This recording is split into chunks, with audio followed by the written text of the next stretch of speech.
যে প্রতারণা রাজনীতি আমরা অতীতে আওয়ামী লীগকে করতে দেখেছি, এখন সে একই প্রতারণা রাজনীতি বিএনপি সরকার জনগণের সাথে করছে। 180 দিনের এই ব্যর্থতার জন্য এই সরকারের উচিত ছিল, প্রধানমন্ত্রী তারেক রহমানের উচিত ছিল জনগণের কাছে ক্ষমা প্রার্থনা করা। ঢাকাতেও লোডশেডিং হচ্ছে এবং লোডশেডিং দেশের ইতিহাসে সর্বোচ্চ পর্যায়ে পার হয়েছে।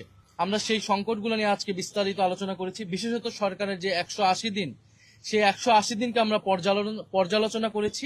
আমাদের কাছে মনে হয়েছে এই 180 দিনে সরকার অপরিকল্পিত এবং অব্যবস্থাপনার কারণে জনগণের ভোগান্তি ব্যাপকভাবে বেড়েছে এবং জন আস্থা, একটা সরকারের যে পাবলিক ট্রাস্ট প্রয়োজন, সেই জন আস্থা একেবারেই তলানিতে গিয়েছে।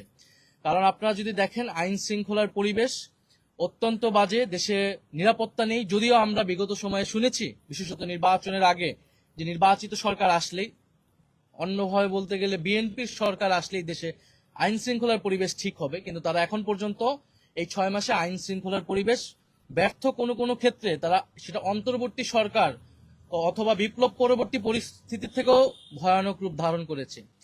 দ্বিতীয়ত, জ্বালানি সংকট। আপনারা সকলেই জানেন, দেশে কোথাও বিদ্যুৎ পাওয়া যাচ্ছে না। ইভেন ঢাকাতেও লোডশেডিং হচ্ছে এবং লোডশেডিং দেশের ইতিহাসে সর্বোচ্চ পর্যায়ে পার হয়েছে। এবং জ্বালানি সংকট, গ্যাস সংকটও শুরু হয়েছে। গ্যাসের দাম বৃদ্ধি হয়েছে, সিলিন্ডারের দাম বৃদ্ধি হয়েছে, কারখানা বন্ধ হয়েছে। প্রায় কয়েকশো কারখানা সারা দেশে বন্ধ হচ্ছে।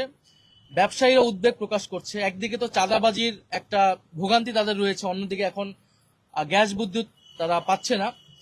অন্যদিকে সার সংকট তৈরি হয়েছে, কৃষকরা সেই সার সংকট ভুগতেছে। এবং এই যখন দেশের সার্বিক পরিস্থিতি, আমরা দেখছি সরকার সেগুলো স্বীকার না করে বরং 180 দিনের একটা সাফল্য মণ্ডিত তারা দেখানোর চেষ্টা করছে, যে এটা একেবারেই জনগণের সাথে প্রতারণা। এবং যে প্রতারণা রাজনীতি আমরা অতীতে আওয়ামী লীগকে করতে দেখেছি, এখন সে একই প্রতারণা রাজনীতি বিএনপি সরকার জনগণের সাথে করছে। 180 দিনের এই ব্যর্থতার জন্য এই সরকারের উচিত ছিল, প্রধানমন্ত্রী তারেক রহমানের উচিত ছিল জনগণের কাছে ক্ষমা প্রার্থনা করা এবং বিরোধী দল সহ জনগণের কাছে সহায়তা কামনা করা। তো সেটা তারা না করে তারা মিথ্যা তথ্য দিচ্ছে, জনগণকে বিভ্রান্ত করছে। কিন্তু আপনারা সকলেই জানেন, আমরা যখনই জনগণের কাছে যাচ্ছি, মানুষ তার ভোগান্তির কথা বলছে। প্রথমবারের মতো প্রবাসীর সিটিতে শুরু হলো কমার্শিয়াল শপ বরাদ্দ।